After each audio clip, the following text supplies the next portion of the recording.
Oke teman-teman, di sini aku Bagas Putra Patria bakal memandu pembahasan awal mengenai Project Management Strategic Mie Ayam 279. Mie Ayam 279 adalah usaha kuliner yang bergerak di bidang penjualan mie ayam. Berdiri pada tahun 2024, lokasinya di depan kantor pelayanan wajib pajak Madya 2 Bandung. Produk utamanya yaitu mie ayam. Untuk jumlah karyawannya tidak ada karena roda operasionalnya digerakkan oleh ownernya sendiri. Lalu untuk target pasarnya yaitu mahasiswa, pekerja muda, dan masyarakat umum. Saluran penjualannya dine-in, take away, dan delivery melalui mitra seperti GoFood dan GrabFood. Bahan bakunya ada mie, ayam, serta sayur. Untuk visi misi dari perusahaan ini belum ada, jadi kita bantu rumuskan. Yang pertama, visinya menjadi warung mie ayam yang paling recommended dan autentik bagi generasi muda dengan menjaga kelezatan rasa serta harga yang terjangkau. Untuk misinya ada inovasi produk, transformasi digital, peningkatan pengalaman konsumen, keunggulan operasional, dan perluasan pasar.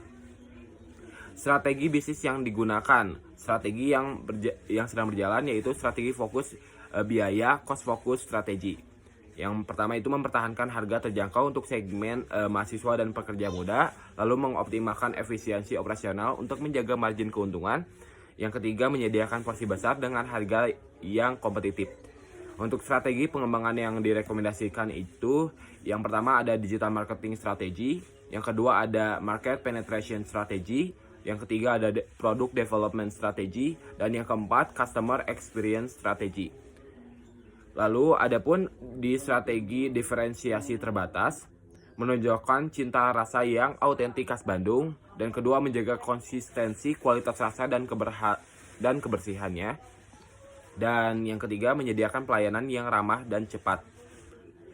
Permasalahan yang dihadapi, yang pertama itu ada permasalahan dari internal, strategi pemasaran dan promosi yang tidak optimal, lalu fisik dan fasilitas yang terbatas. Adapun inovasi produk yang stagnan, keterbatasan sistem operasional. Permasalahan strategisnya ada di posisi yang kompetitif, yang belum optimal, lalu kesenjangan antara potensi dan realisasi. Adapun permasalahan eksternalnya yaitu dari intensitas persaingan yang tinggi, ketidakstabilitasan harga bahan baku, lalu faktor lingkungan, dan musim perubahan perilaku konsumen. Sekian dari aku, dilanjutkan oleh teman aku.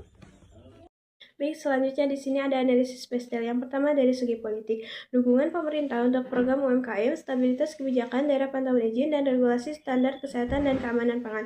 Kedua dari segi analisis ekonomi, inflasi dan fluktuasi harga bahan baku, naiknya harga ayam, mie, dan bumbu mempengaruhi margin keuntungan. Kedua dari daya beli konsumen, mahasiswa dan pekerja muda, segmentasi pasar yang sensitif terhadap harga. Yang selanjutnya ada analisis sosial, tren kuliner lokal dan autentik, meningkatnya minat terhadap makanan lokal dengan cita rasa yang khas. Yang kedua, perilaku konsumen muda. Konsumen mudah terpengaruh tren media sosial dan cepat beralih ke makanan yang baru.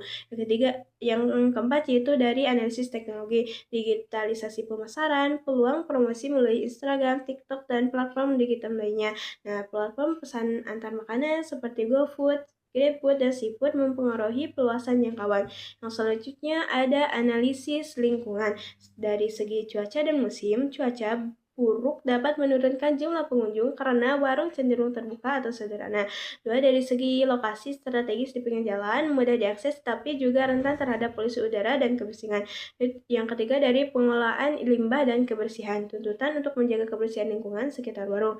Yang selanjutnya yaitu ada analisis legal atau dari segi hukum. Izin usaha, kepatuhan terhadap perizinan usaha kuliner, standar higienis dan keamanan pangan atau BPOM, wajib memenuhi standar keamanan pangan. Hak cipta dan merek, perlindungan terhadap nama mie ayam 279 dan resep autentik. Yang terakhir yaitu ada peraturan ketenagakerjaan, jika menggunakan karyawan tetap harus memenuhi aturan upah dan jaminan sosial. Yang selanjutnya di sini ada analisis IFE. Nah, berdasarkan hasil analisis IFE matrik, skor total EFE matriks sebesar 2,65 mengidentifikasikan bahwa UMKM mie ayam 279 ini memiliki respon yang cukup baik terhadap faktor-faktor eksternal, namun masih perlu peningkatan dalam menghadapi ancaman dan memanfaatkan peluang. Sekian dari saya dan selanjutnya akan disampaikan oleh rekan saya. Baik, yang selanjutnya yaitu ada analisis lingkungan eksternal IFE. Bisa teman-teman lihat sendiri faktor eksternal, bobot, rating, dan juga skor. Dari sisi peluang yang paling menonjol adalah permintaan tinggi untuk makanan dengan harga terjangkau, yaitu dengan skor 0,60, dan lokasi pinggir jalan yang ramai yaitu dengan skor 0,30.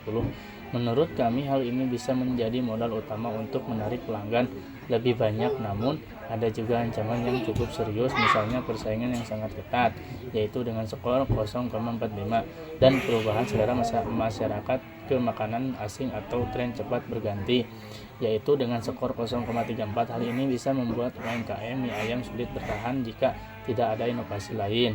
Kesimpulannya, jadi skor 2,65 itu menunjukkan bahwa UMKM mie ayam punya peluang bagus untuk berkembang, terutama karena harga terjangkau dan lokasi strategis. Tetapi kelemahan eksternal seperti persaingan dan tren kuliner yang cepat berubah harus segera diantisipasi dengan strategi promosi digital, inovasi menu, serta menjaga konsistensi kualitas. Yang selanjutnya yaitu ada analisis CVM. Bisa teman-teman lihat sendiri, kami mengambil tiga UMKM. Yang pertama yaitu ada UMKM mie ayam 279, UMKM mie ayam Mang Atang, UMKM mie ayam Simpoloka. Skor kompetitif dari tiga UMKM tersebut yaitu mie ayam 279 mempunyai bobot skor 2,75, mie ayam Mang Atang yaitu dengan skor 2,65, mie ayam Simpoloka yaitu dengan skor 2,80. Jadi mie ayam 279 unggul pada faktor harga karena harganya paling sesuai dengan daya beli konsumen dan juga kualitas produknya yang cukup baik. Yang selanjutnya yaitu ada strategi analisis SWOT, yaitu ada strength, weakness, opportunities, dan threat. Yang pertama yaitu ada strength, rasa mie ayam enak dan cocok dengan lidah lokal, harga terjangkau untuk mahasiswa dan masyarakat, lokasi dekat dengan kampus dan keramaian, porsi cukup banyak sehingga mengenyangkan. Yang selanjutnya yaitu ada weakness, promosi masih kurang dan belum memanfaatkan media sosial, tampilan warung masih sederhana dan kurang menarik, belum ada inovasi menu tambahan seperti topping baru atau minuman kekinian, dan kapasitas tempat duduk terbatas. Yang selanjutnya yaitu ada opportunities, yaitu permintaan tinggi untuk makanan harga terjangkau, lokasi pinggir jalan yang mudah diakses dan ramai lalu lintas, potensi pemasaran digital berbiaya rendah, dan juga tren kuliner lokal dan otentik. Yang selanjutnya yaitu ada threat. Yang pertama yaitu ada persaingan yang sangat ketat, fluktuasi harga dan bahan baku, cuaca buruk dan mengurangi jumlah pembeli karena usaha tenda terbuka, dan perubahan selera ke makanan asing atau tren cepat berganti. Baik, selanjutnya ada analisis space metric. Nah, berdasarkan space metric ini, posisi mie ayam 279 ini berada di kuadran agresif. Artinya, usaha ini memiliki kekuatan internal dan peluang eksternal yang cukup baik. Nah, sehingga strategi yang tepat adalah strategi kompetitif melalui efisiensi, inovasi, dan juga promosi. Lalu ada berdasarkan QSPM, strategi prioritas yang direkomendasikan adalah yang pertama ada digital marketing strategi, yang kedua ada market penetration strategi, dan yang ketiga ada product development strategi dengan total nilai TAS sebesar 3,85 yang menunjukkan strategi kompetitif sebagai pilihan utama. Terus juga ada segmentasi pasar mie ayam 279 mencakup dari sisi geografis yaitu Bandung dan juga sekitarnya. Terus ada dari sisi demografis yaitu usia 17 sampai 35 tahun. Lalu ada sisi psikografis yaitu orang yang menyukai makanan lokal gitu ya. Terus juga yang terakhir ada dari sisi perilaku yaitu makanan cepat, nongkrong, dan juga delivery malam hari. Baik, untuk yang selanjutnya yaitu ada strategi yang harus dijalankan. Strategi yang pertama itu digital marketing. Tujuannya untuk membangun citra premium tapi terjangkau. Bisa melalui platform media sosial, dengan konten, atau juga dengan kolaborasi. Yang kedua itu ada market penetration. Tujuannya untuk memperluas pangsa pasar di segmen mahasiswa dan pekerja muda. Ini bisa melalui ekspansi delivery, bisa melalui program loyalitas, dan juga promosi yang spesifik. Nah, untuk alasan kenapa strategi ini diprioritaskan itu, yang pertama digital marketing karena memperoleh skor TAS 1,25 tertinggi di SPKM. Ini memperbaiki kelemahan utama di promosi dan memanfaatkan peluang pemasaran digital yang murah. Untuk yang kedua itu market penetration dengan skor TAS sebesar 1. Ini mengoptimalkan kekuatan harga dan lokasi, juga ekspansi natural dari basis pelanggan.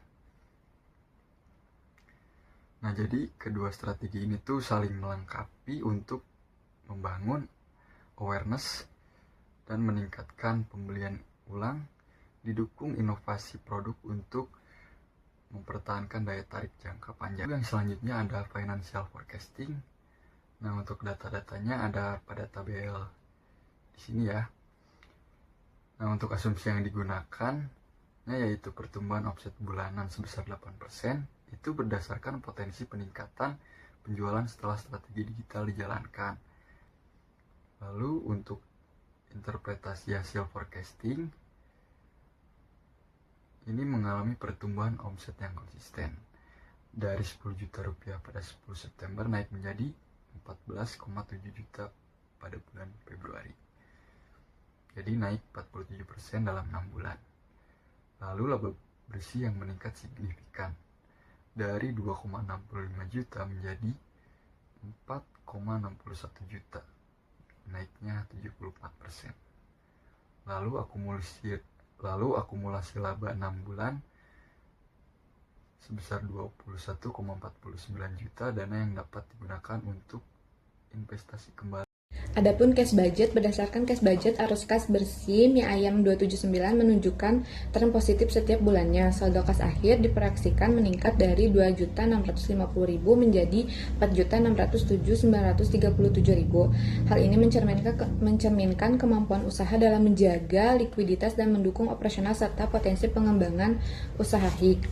Adapun R&D issues, fokus R&D utama yaitu yang pertama inovasi produk pengembangan varian menu baru seperti topping kekinian, minuman pendamping, menu fashion, dan produk frozen food. Yang kedua, inovasi proses, peningkatan efisiensi produk, standarisasi resep, dan pengelolaan bahan baku. Tujuan akhir meningkatkan daya saing dan diferensiasi produk, memperluas segmen pasar terutama kalangan muda, meningkatkan nilai transaksi rata-rata dan loyalitas pelanggan, mendukung strategi utama digital marketing dan market penetration yang telah diterapkan.